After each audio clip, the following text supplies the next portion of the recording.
Hello viewers, এই ভিডিওটিতে আমরা motion of a person inside lift অর্থাৎ লিফটের মধ্যে যদি কোনো একজন ব্যক্তি যান, লিফটে করে উপরের দিকে বা নিচের দিকে যান, সেক্ষেত্রে লোকটির ওজনের কি পরিবর্তন ঘটে বা আপাত পরিবর্তন ঘটে সেই নিয়ে আমরা এই ভিডিওটিতে আলোচনা করতে চলেছি। ধরা যাক একটি লিফটের মধ্যে একজন ব্যক্তি রয়েছেন। এটি একটি লিফট, আমরা ধরে নিচ্ছি যে এটা একটা লিফটের গঠন রয়েছে এবং তার মধ্যে একজন ব্যক্তি এইভাবে রয়েছেন। তো এমতো অবস্থায় লোকটির মাস অর্থাৎ লোকটির যে ভর, সেই মাসকে যদি আমরা এম দিয়ে লিখি, স্মল এম, ছোটো হাতের এম, এবং আমরা জানি অ্যাক্সিলারেশন ডিউ টু গ্র্যাভিটি বা অভিকর্ষ যে ত্বরণ রয়েছে সেটিকে যদি স্মল জি দিয়ে লেখা হয়, তাহলে লোকটির যে ওয়েট হয়ে যায়, লোকটির যে ওয়েট বা লোকটির যে ওজন হয়, যাকে সাধারণভাবে ডাব্লু দিয়ে লেখা হয়, সেই W is equal to M into G হয়। অর্থাৎ এম এর সঙ্গে যদি জিকে গুণ করি তাহলে লোকটির ওজন হয়। যদি লিফটটি স্থির অবস্থায় থাকে, অর্থাৎ লিফটটি যদি দাঁড়িয়ে থাকে, সেমতো অবস্থায় লোকটির যে ওজন হবে, যেটি কিনা ডাউনওয়ার্ড ডিরেকশনে অবভিয়াসলি কাজ করবে, আমরা জানি যে কোনো ক্ষেত্রে ওজন নিচের দিকেই কাজ করে। তো এমতো অবস্থায় লোকটির যে ওজন, যা কিনা নিচের দিকে ক্রিয়াশীল, সেই ওজনটি এখানে দাঁড়াচ্ছে কত? এম ইন্টু জি। এই এম জি পরিমাণ ওজন নিচের দিকে ক্রিয়াশীল। এখন এখানে একটি বিষয় খুব গুরুত্বপূর্ণ, যে লোকটির ওজনের ইউনিট কি, এই ইউনিটটি সম্বন্ধে ধারণা যদি না থাকে তাহলে কিন্তু এই ধরনের অঙ্ক করতে গিয়ে খুব সমস্যায় পড়তে হয়। তো আমরা ভিডিওটির প্রথম দিকে আলোচনা করব যে লিফটের মধ্যে চলমান অবস্থায় লোকটির ওজনের কি পরিবর্তন ঘটে সেটি নিয়ে আলোচনা করব, এবং তারপরে একটি ম্যাথামেটিক্যাল প্রবলেম এক্সাম্পল হিসেবে নেব, যাতে এই ইউনিটের ধারণাটিও সেখান থেকে আরও পরিষ্কার হয়ে যায়। তো আলোচনা করা যাক প্রথমেই যে লিফটটি যদি উপরের দিকে চলমান হয় সেক্ষেত্রে কি হয়। ধরা যাক এই লিফটটি উপরের দিকে চলমান, স্থির অবস্থা থেকে উপরের দিকে চলছে উইথ অ্যাক্সেলারেশন এ। তো প্রাথমিক অবস্থায় যখন লিফটটি স্থির ছিল তখন ব্যক্তির ওজন ছিল এমজি। লিফটের ভেতরে থাকলেও ওজন এমজি থাকবে, লিফটের বাইরে আসলেও ওজন এমজি থাকবে, কারণ লিফট স্থির অবস্থায় রয়েছে। সুতরাং স্থির অবস্থায় থাকা লিফটের ভেতর বাইরে কোনো ডিফারেন্স হবে না। স্থির অবস্থায় থাকলে লোকটির ওজন দাঁড়াচ্ছে এমজি। এখন আমরা ধরছি যে লিফটটি উপরের দিকে এ অ্যাক্সেলারেশন নিয়ে চলতে শুরু করেছে। যখনই লিফটটি উপরের দিকে এ অ্যাক্সেলারেশন নিয়ে চলবে, তখন এই ব্যক্তির ওপর একটি সিউডো ফোর্স বা একটি অলিক বল ক্রিয়াশীল হয়ে যাবে, এবং সেই অলিক বলের ফলে কী হবে, লিফটের যে মেঝে রয়েছে বা লিফটের যে ফ্লোর রয়েছে, সেই ফ্লোরের ওপরে লোকটি কিন্তু একটা বল প্রয়োগ করবে, যেটি কিনা তার ওজনের থেকেও এক্সট্রা ফোর্স একটা সে এই লিফটের মেঝের ওপর একটা অ্যাপ্লাই করবে। অ্যাজ এ রেজাল্ট এই লোকটির ওপর একটি রিয়াকশান ফোর্সও চলে আসবে, যে রিয়াকশান ফোর্সটি এখানে আপওয়ার্ড ডিরেকশনে এই অ্যারোটির সাহায্যে রিপ্রেজেন্ট করা হচ্ছে। যে রিয়াকশান ফোর্স লিফটের ফ্লোর থেকে সেই ব্যক্তিটির ওপর পড়বে, সেই রিয়াকশান ফোর্সকে যদি আমরা ক্যাপিটাল আর দিয়ে ডিনোট করি, তাহলে রিয়াকশান ফোর্স যেটি আসবে সেটি হলো উপরের দিকে আর। এই রিয়াকশান ফোর্সটি আসলে ব্যক্তির ওজন হিসেবে অনুভূত হবে। এই রিয়াকশান ফোর্সকে লোকটার মনে হবে যেন লোকটির ওজন। আমরা সবাই লিফটে উঠেছি কম বেশি, তো আমরা জানি, আমাদের এটা অভিজ্ঞতা আছে যে লিফটে করে যদি উপরের দিকে আমরা যাই তাহলে আমাদের ওজন বেড়ে গেছে বলে মনে হয়। একই রকম অনুভূতি হয় নাগরদোলার ক্ষেত্রেও। যে সমস্ত নাগরদোলাগুলো ভার্টিক্যালি উপরের দিকে যায়, সেই ক্ষেত্রেও আমরা দেখেছি আমাদের অনুভূতি একই রকম হয়, যে উপরের দিকে যাওয়ার সময় যেন মনে হচ্ছে ওজন বেড়ে যাচ্ছে, এবং যখন আমরা লিফটে করে নিচের দিকে নামি তখন কিন্তু আমাদের মনে হয় যে আমাদের ওজন যেন কমে যাচ্ছে, আপাতভাবে কমে যাচ্ছে। লিফটটি যদি আবার স্থির হয়ে যায় তাহলে কিন্তু আমরা পুনরায় যে ওজন, আমাদের যা নর্মাল ওজন যেটা, সেটাই আমরা অনুভব করতে শুরু করি। একই রকম অনুভূতি আমাদের নাগরদোলার ক্ষেত্রেও হয়। যখন লিফট ওপরের দিকে যায় তখন আমাদের ওজন বেড়ে যায়, এবং লিফট যখন নিচের দিকে আসে তখন কিন্তু আমাদের ওজন কমে গেছে বলে আমাদের মনে হয়। যাই হোক, আমরা ম্যাথামেটিক্যালি ব্যাপারটিকে একটু আলোচনা করি এবার। তো এক্ষেত্রে দেখতে পাচ্ছি উপরের দিকে যে ফোর্সটা ক্রিয়াশীল রয়েছে সেই ফোর্সটা হচ্ছে ক্যাপিটাল আর, এবং নিচের দিকে যে ফোর্স রয়েছে সেটি হচ্ছে এমজি। আমরা যদি ম্যাথামেটিক্যালি একটু ব্যালেন্স করার চেষ্টা করি, ইকুইলিব্রিয়াম কন্ডিশন যদি কনসিডার করি, তাহলে দেখা যাচ্ছে যে আপওয়ার্ড ডিরেকশনের যে ফোর্স সেটি হলো আর, এবং ডাউনওয়ার্ড ডিরেকশনের যে ফোর্স সেটি হলো এমজি। অর্থাৎ আর মাইনাস এমজি যদি আমরা করি তাহলে রেজাল্টেন্ট আনব্যালেন্স ফোর্স পাওয়া যাবে। এই আনব্যালেন্স ফোর্সের জন্যই আসলে এই লিফটটি উপরের দিকে যাচ্ছে, and that force is R minus MG, যার জন্য উপরের দিকে লিফটটি যাচ্ছে। এখন অ্যাক্সিলারেশন কত? এই অ্যাক্সিলারেশনে যাচ্ছে, এবং আমরা এখানে অবশ্যই ধরে নিচ্ছি যে লিফট যে কাঠামোটি রয়েছে, অর্থাৎ এই যে অংশটি লিফটে রয়েছে, সেই কাঠামোটির কোনো ওজন আমরা এখানে ধরছি না, শুধুমাত্র ব্যক্তির যে ওজন সেটি আমরা কনসিডার করছি। সুতরাং সিস্টেমের যে ওভারঅল মাস দাঁড়াচ্ছে সেটি হলো এম, এবং এই আনব্যালেন্সড ফোর্সের জন্যে এম মাসের যে সিস্টেমটি সেটি কিন্তু এই অ্যাক্সিলারেশন নিয়ে গতিশীল রয়েছে। সুতরাং বলা যায় যে আর মাইনাস এমজি, এই যে unbalanced force, that must be equal to M into A according to Newton second law. আমরা জানি যে unbalance force is equal to M into A হয়, সেই জায়গা থেকে এই ইকুয়েশনটি দাঁড় করানো। এটি হচ্ছে মেন ইকুয়েশন যার উপর বেস করে লিফটের প্রিন্সিপালটি দাঁড়িয়ে রয়েছে। R minus M G is equal to M into A. কী করলাম ব্যাপারটা আর একবার এক্সপ্লেন করার চেষ্টা করি যাতে দর্শকদের কাছে পুরো বিষয়টা আরও বেশি ক্লিয়ার হয়। উপরের দিকে ফোর্স রয়েছে আর, নিচের দিকে ফোর্স রয়েছে এম জি। তো আর মাইনাস এম জি করে কী পাওয়া যাচ্ছে? Unbalanced force in the upward direction, উপরের দিকে ক্রিয়াশীল অপ্রতিমিত বল। এখন এই অপ্রতিমিত বলের জন্যই পুরো সিস্টেমটি উপরের দিকে উঠছে, এমনটা আমরা ভেবে নিতে পারি। তো কী দাঁড়াচ্ছে?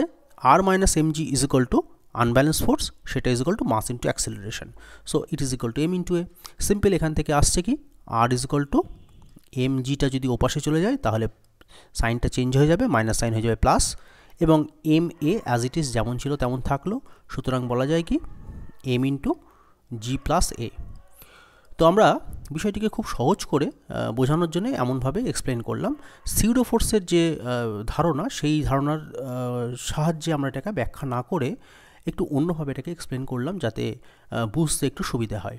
তো আমরা যেটা পেলাম সেটি হচ্ছে যখন লিফট উপরের দিকে গতিশীল হবে সেক্ষেত্রে তার উপর যে রিয়াকশন ফোর্স কাজ করবে সেটি হলো আর সমান সমান এম ইন্টু জি প্লাস এ।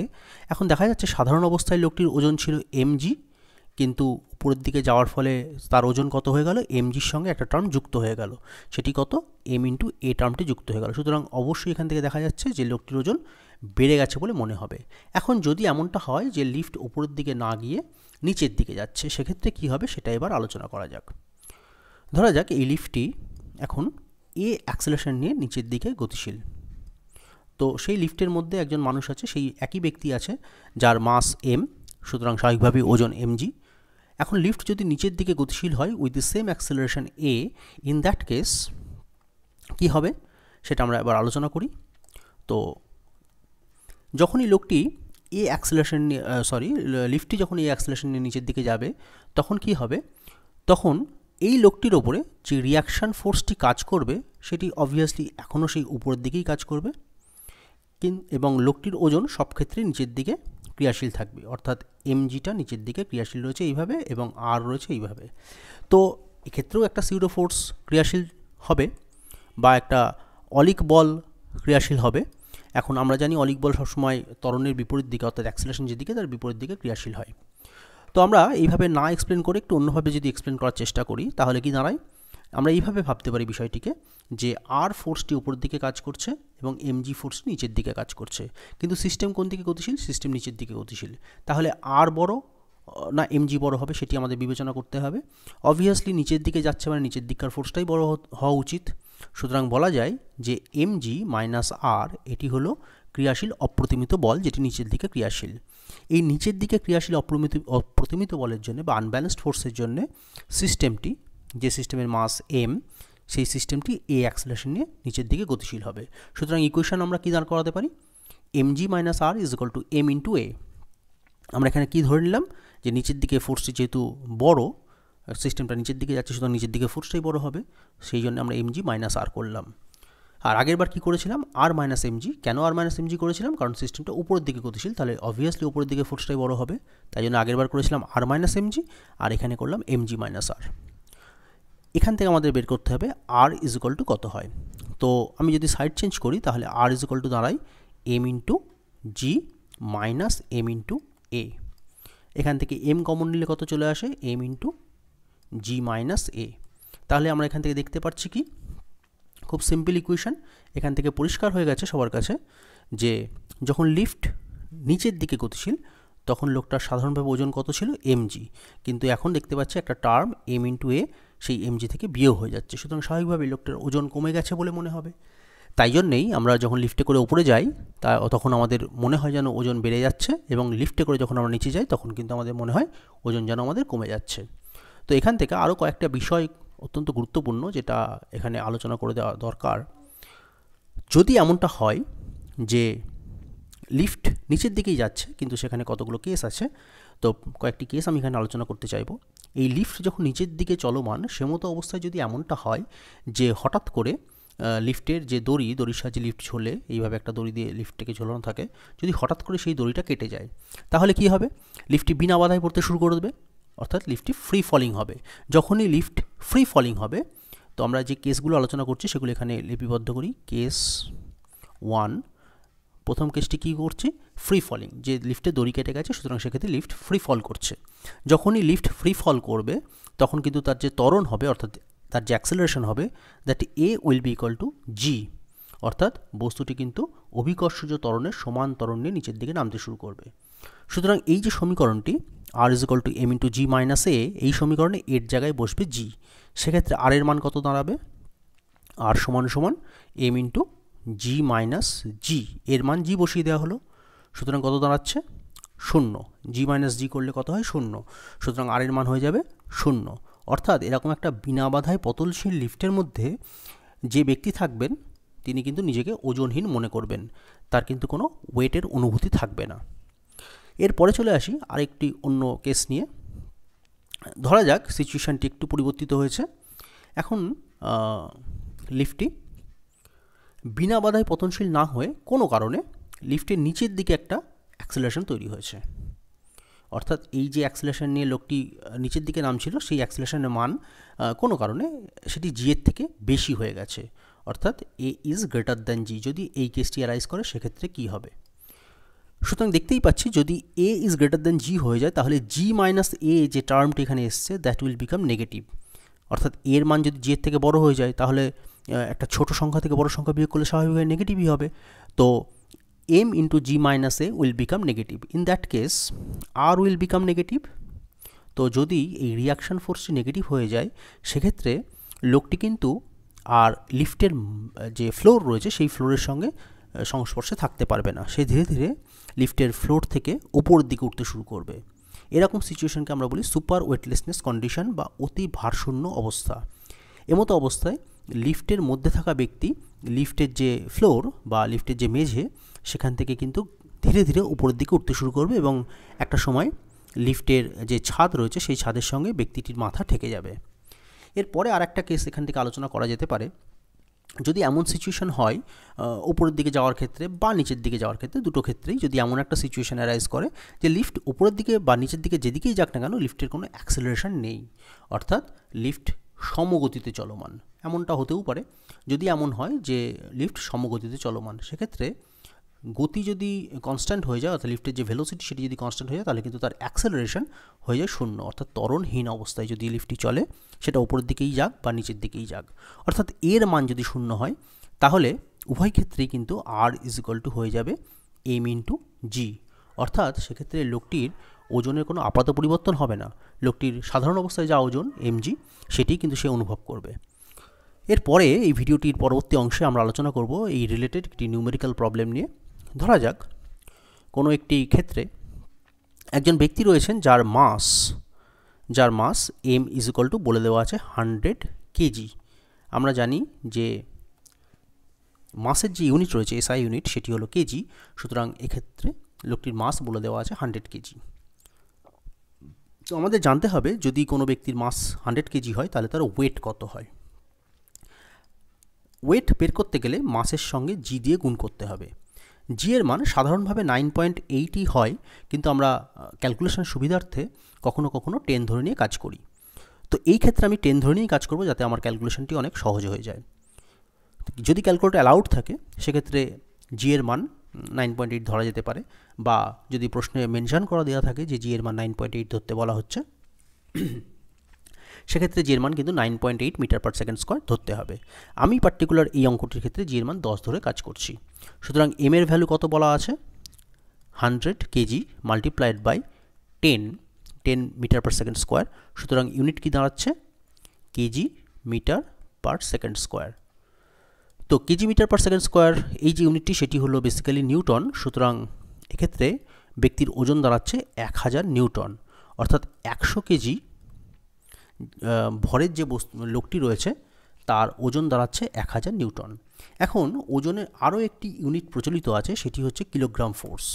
যদি এই লোকটির ওজনটি আমি কিলোগ্রাম ফোর্সে কনভার্ট করে নিই সেক্ষেত্রে কিন্তু লোকটির ওজন এর ভ্যালুটা পরিবর্তিত হবে, কিন্তু ওজন তো সেমই থাকবে। তো সেক্ষেত্রে ভ্যালুটি পরিবর্তিত হয়ে কী হবে, সেক্ষেত্রে কিন্তু হয়ে যাবে 100 কিলোগ্রাম ফোর্স। এই জায়গাটা কিন্তু একটু কেয়ারফুল থাকতে হবে। যে ব্যক্তির মাস 100 কেজি সেই ব্যক্তির ওজন কিন্তু 100 কেজিএফ। এবার এই কেজিএফটিকে যদি আমি নিউটনে কনভার্ট করে দিই তাহলে সেটা কিন্তু 10 দিয়ে মাল্টিপ্লাই করে 1000 হয়ে যায়। কখনো কখনো এমনভাবে দেওয়া থাকে যে অঙ্কটির ইউনিটটি, মানে নিউমেরিক্যাল প্রবলেমের ক্ষেত্রে এমনভাবে দেওয়া থাকে যে ইউনিট এমনভাবে দেওয়া থাকে যে অঙ্ক সমাধান করতে গিয়ে অনেক সময় অসুবিধা হয়। তো সেই অঙ্কটি আমরা এখানে একটা এক্সাম্পল হিসেবে ধরছি। এই এক্সাম্পলটি মনোযোগ সহকারে দেখলে আশা করি সেই ধারণাটি পরিষ্কার হবে। এমতো অবস্থায় এই যে 100 কেজি যে লোকটি লিফটের মধ্যে রয়েছে, ধরা যাক লিফটটি এ অ্যাক্সেলারেশন নিয়ে এ ইজ ইকুয়াল টু বলে দেওয়া আছে সে 2 মিটার পার সেকেন্ড স্কোয়ার। এই 2 metre per second square acceleration নিয়ে যদি লিফটটি উপরের দিকে যায়, so lift is moving up with acceleration 2 metre per second square. এমন একটি অ্যাক্সেলারেশনের লিফট যদি উপরের দিকে যায়, সেক্ষেত্রে লোকটির আপাত ওজন, যেটিকে আমরা ডাব্লিউ প্রাইম দিয়ে লিখছি, ডাব্লিউ প্রাইম উইল বিকাম, যেহেতু আপওয়ার্ড ডিরেকশনে মুভ করছে, so it is equal to M into G plus A. সেক্ষেত্রে লোকটির আপাত ওজন কত হবে সেটি আমাদের বিবেচনা করতে বলা হচ্ছে। তো এম এর ভ্যালু আমার জানা আছে 100, বসিয়ে দেওয়া হলো। জি এর ভ্যালু বলে দেওয়া আছে 10, এর ভ্যালু বলে দেওয়া আছে 2, so it is equal two 1200, অর্থাৎ 1200। এখন প্রশ্ন হচ্ছে ইউনিটটি কি হবে। 1200 আপাত ওজন বেরিয়েছে, কিন্তু ইউনিট কি হবে, খুব ইম্পর্টেন্ট, ইউনিট কি হবে। এখন যদি প্রশ্নে ইউনিটটি বলা হয় যে নিউটন ইউনিটে তুমি আপাত ওজন প্রকাশ করো, ইন দ্যাট কেস এই 1200 যেটা বেরোলো সেটা কিন্তু নিউটনেই বেরোলো। কেন নিউটনে বেরোলো? কারণ 100 হচ্ছে কেজি, এটা কেজি ইউনিটে ইউজ করা হয়েছে, এবং এই ইউনিটটা, এই যে অ্যাক্সেলারেশন ইউনিটটা রয়েছে সেটি কিন্তু মিটার পার সেকেন্ড স্কোয়ার, সুতরাং ইউনিটটি হবে নিউটন। অর্থাৎ এক্ষেত্রে লোকটির আপাত ওজন দাঁড়ালো 1200 নিউটন। এখন যদি বলা হয় এটা নিউটন ইউনিটে নয়, কেজিএফ ইউনিটে প্রকাশ করতে হবে, তাহলে কিন্তু উত্তরটা হয়ে যাবে 120 কিলোগ্রাম ফোর্স। কি করে আসছে 120?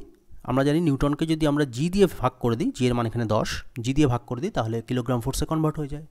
অর্থাৎ যে লোকটি সাধারণ অবস্থায় ওজন ছিল 100 কিলোগ্রাম ফোর্স, সেই লোকটি লিফটের মধ্যে, যে লিফটটি 2 metre per second square acceleration নিয়ে উপরের দিকে যাচ্ছে, সেই লোকটির আপাত ওজন হয়ে যাবে 120 কিলোগ্রাম ফোর্স।